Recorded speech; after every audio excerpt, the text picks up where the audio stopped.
ठाण्यामध्ये दिवसेंदिवस सतवणाऱ्या वाहतूक कोंडीच्या विरोधात मनसेचा आज मोठ्या प्रमाणात एल्गार मोर्चा असणार आहे। आपण यासोबत मनसे नेते अविनाश जाधव आहे। आज मोठ्या प्रमाणात मोर्चा निघणार आहे। वाहतूक कोंडीला सर्वच जण त्रस्त आहेत।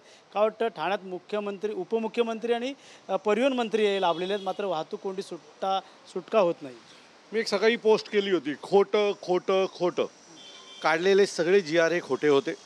पहिलं परिवहन मंत्र्यांनी जी आर काढला की 31 डिसेंबरपर्यंत ठाण्यामध्ये हेवी 10 टायरच्या वरती जी हेवी लोड आहे ते येणार नाही।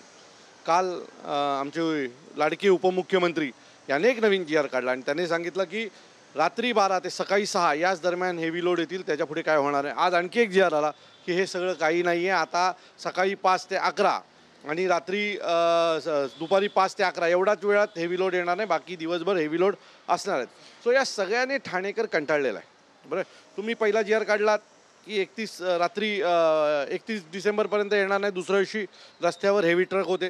काल उपमुख्यमंत्र्यांनी एक नवीन जी आर काढला, त्याचा परिणाम असा झाला की वसईत प्रचंड ट्रॅफिक झाली आणि त्यात 2 वर्षाच्या एका लहान मुलाला त्याचा जीव गमवावा लागला। आता ह्याचा दोषी कोण? उपमुख्यमंत्री, प्रशासन कोण? जर ती ट्रॅफिक जॅम झाली नसती तर तो मुलगा वाचला असता। तो 3 तास त्या ट्रॅफिकमध्ये अटकल्यामुळे त्याचा मृत्यू झाला। काही दिवसापूर्वी 22 वर्षाची एक तरुणी घोडबंदरच्या रस्त्यामध्ये पडली आणि तिचा दुर्दैवी मृत्यू झाला। आज वसईवरनं ठाण्याला यायला 3.5-4 तास लागतात, भिवंडीवरनं ठाण्यात यायला 2.5-3 तास लागतात, मुंब्रा बायपासवरनं जर तुम्ही आला तर तुम्हाला 2.5-3 तास लागतात। सो मी इथनं विमानाने दुबईला पोचीन, पण ठाण्यावरनं भिवंडीला पोचायला मला वेळ लागणार, किंवा ठाण्यावरनं डोंबिवलीला पोचायला वेळ लागणार, ठाण्यातनं वसईला पोचायला वेळ, तेवढ्या वेळात एखादा माणूस दुबईत लँड होतो। पण ठाण्यामध्ये त्याचं कुठल्याही प्रकारचं ट्रॅफिकवर सोल्युशन मिळालेलं नाही आहे। सो या सगळ्याच्या विरोधात आम्ही आजचा मोर्चा काढला। एका बाजूला तुम्ही आमच्यावर दंड मारताय आणि दुसऱ्या बाजूला ट्रॅफिकने प्रचंड रस्ते भरले। दंड मारताय का? आता ठाण्याला ट्रॅफिकची शिस्त लागावी। ज्या हायवेला ज्या सगळ्या ट्रकनी जे काही 1 लेन 2 लेन 3 लेन 4 लेन लावून ठेवल्यात ना, त्यांना शिस्त लावा, नंतर आम्हाला शिस्त लावायला ठाण्यात या। सो फक्त ठाणेकरांकडनं पैसा ओरबडायचा दंडाच्या माध्यमातून, इतर गोष्टींच्या माध्यमातून, आणि त्यांच्या पदरी काय तर निराशा। 2.5-3 तास ट्रॅफिकमध्ये तो कोळमडत उभं राहायचं।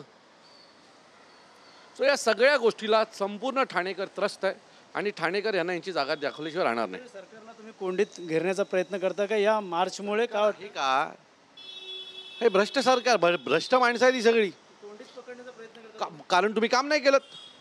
मागची 11 वर्ष उपमुख्यमंत्री विविध मंत्रिपदावर आहेत, मुख्यमंत्री, उपमुख्यमंत्री, अनेक पदं त्यांनी भोगली, नगरविकास मंत्री, तरी ठाण्यामध्ये 11 वर्षानंतरही जर ट्रॅफिकचं सोल्युशन निघणार नसेल तर आम्ही तुम्हाला कोंडीत पकडायचं नाही, आम्ही या विषयावर बोलायचं नाही, डोळे मिटून बंद बसायचं। या ठाण्याला पाण्याचं धरण नाही, ट्रॅफिकचा प्रश्न, खड्ड्यांचा प्रश्न, हजारो प्रश्न आहेत या ठाण्यामध्ये। याच्यावर तुम्ही कुठल्याही प्रकारचं सोल्युशन काढलं नाहीत, सो आम्ही बोलायचं नाही। आम्ही बोलणार, छाती ठोक बोलणार, तुम्हाला आमच्यावर काय गुन्हे घ्यायचे आहेत, आम्हाला जेलला पाठवायचे ते पाठवा।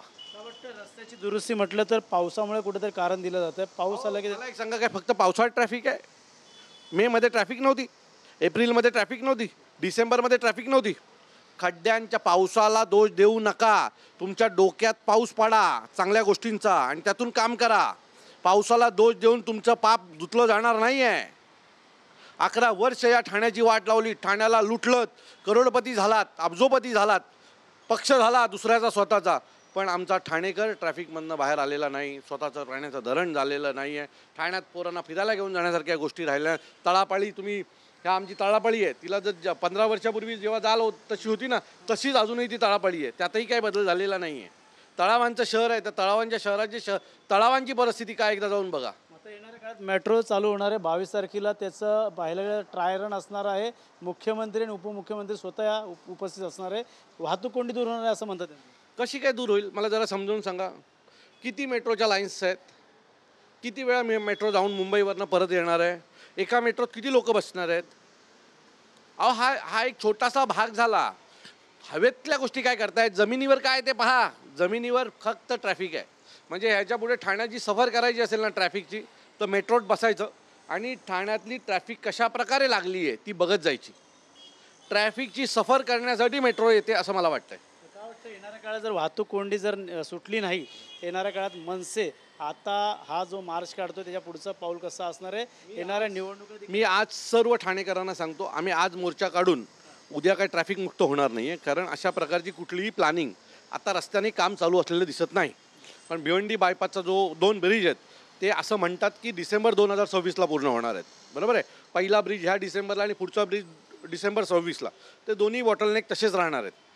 भिवंडीवरनं रेती बंदरचा जो बॉटलनेक आहे वरती घाट चढताना त्याच्या कामाची देखील सुरुवात झालेली नाही. म्हणजे आता जरी सुरुवात केली तर 2-2.5 वर्ष त्याला जाणार आहेत. शिळफाट्याची पण तीच परिस्थिती आहे. जोपर्यंत शिळफाट्याचा जो चौक आहे त्याला जोपर्यंत वरचा ब्रिज होत नाही तोपर्यंत शिळफाट्यावरची ट्रॅफिक अशीच राहणार आहे. त्यामुळे तुम्ही फक्त स्वप्नांच्या दुनियेत राहा. या ट्रॅफिकमध्ये मरा, शिव्या द्या या लोकांना. हे लोक एवढे कोडगे झालेत की तुमच्या शिव्यांचा देखील त्यांच्या आयुष्यावर काही परिणाम होत नाही आहे. सो या सगळ्याला पुढची 5 वर्षाची प्लॅनिंग करून जर आत्ता तुम्ही उतरलात तर 5 वर्षांनी ट्रॅफिक 50%वर येईल. नाहीतर ही ट्रॅफिक अजून भविष्यकाळात अजून पुढे जाईल. तुम्ही रोज ठाण्यामध्ये मोठमोठ्या 5-5, 10-10 हजार फ्लॅटच्या प्रोजेक्टना परवानगी देत आहे. त्या गाड्या जाणार कुठून? रस्ते तेवढेच आहेत 20-20 वर्षापासून. एवढे मोठे मोठे रस्ते तुम्ही आणतात. मूळ रस्ता छोटाच आहे. माझिवडा जंक्शन छोटाच आहे ना. त्याला पर्याय आणलात का एवढ्या वर्षात? बघा, नवी मुंबई ही प्लान सिटी होती. सिडकोनी बसवलेली प्लान सिटी होती. ठाणे शहर एक जुनं शहर होतं. बरोबर आहे. या सुंदर जुन्या शहराला यांनी अकराल विकराल वाढवलं. आणि आत्ता अकराल विकराल वाढवताना यांनी फक्त पैशाचा विचार केला. रस्ते इन्फ्रास्ट्रक्चर उभा करून हे नवीन प्रोजेक्ट आणले पाहिजे होते. तशी कुठलीही गोष्ट झाली नाही. मूळ जो इन्फ्रास्ट्रक्चर आहे तो तसाच राहिला. आजूबाजूला ह्या लोकांनी लोकसंख्या वाढवली, बिल्डिंग वाढवल्या, टॉवर वाढवले आणि पाणी नाही, रस्ते नाहीत, खड्डे, स्वतःचं धरण नाही. या सगळ्या गोष्टीने ठाणेकर आता प्रचंड व्यस्त आहे. मी एक दिवस सांगतो, एक दिवस हा आज मनसे म्हणून मी हा मार्च काढतो. एक दिवस हा ठाणेकर रस्त्यावर उतरेल आणि यांना पकडून मारेल. नक्कीच मनसेचा इशारा दिलेला आहे. येणाऱ्या काळात पाहिलं तर वाहतूक कोंडी दूर करण्यासाठी आता हे सरकार कशाप्रकारे प्रयत्न करणार हे देखील पाहणं गरजेचं राहणार आहे. कॅमेरा अजय सह गणेश सोरा, TV9 मराठी, ठाणे.